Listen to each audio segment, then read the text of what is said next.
working on the viability of a business model for a smoked lake trout product that would be made and sold by a tribal entity on and off the Flathead Indian Reservation. The Native Fish Keepers Incorporated has been working for the last several years to remove this invasive species of lake trout from Flathead Lake. And first of all, they started, as I understand, they started giving this fish to local food pantries and making it accessible to people on the reservation. And then they've seen that eventually food pantries are like, we can't take any more fish. So they started selling it in grocery stores and selling it to restaurants and through distribution chains.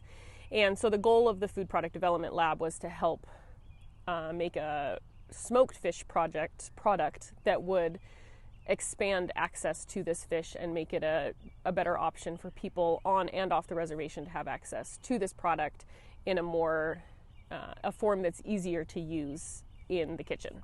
So that was kind of the goal of this. So it's changed the system as far as making it so that there's a product that is more user-friendly that could go into stores, be made by a native entity, and still support the project of removing this invasive species from the lake.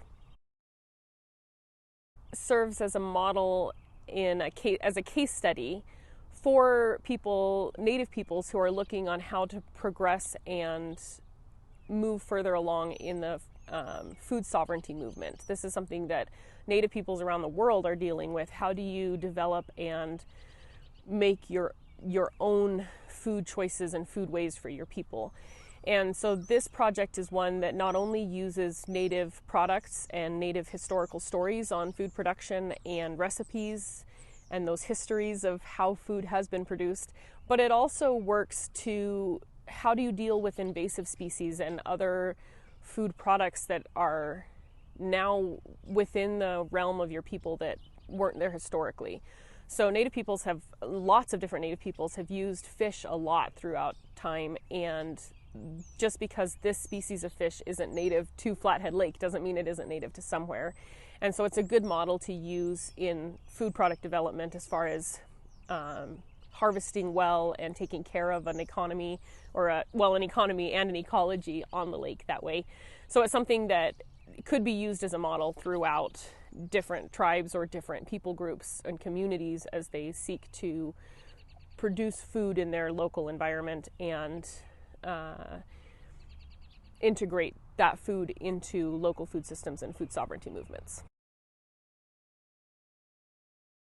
Food Product Development Lab at MSU is really passionate about working with communities to develop food products that will benefit the Montana communities. So she also really enjoys working with tribal communities, and it's a chance for her students to learn about Native peoples and learn about different cultures within Montana and the United States and work to develop food products, which is the goal of the lab. It's something that she wants to do to benefit Montana companies and promote food product development in Montana.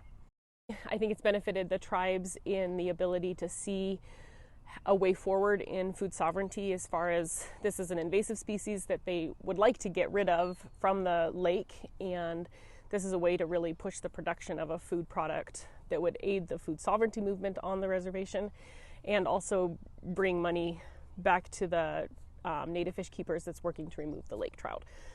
And then also it's benefited the Food Product Development Lab here at MSU, who has learned that when they work with a community in food product development, it needs to not be as much about what we can do for you or what the food lab can benefit from this, but how to build those relationships and work with the community to better both systems. Me personally, I think I would love to see a smoked lake trout product for sale. Fish has some positive properties that I would like. I'm sure they wouldn't care if somebody developed another product from it to have smoked fish out there.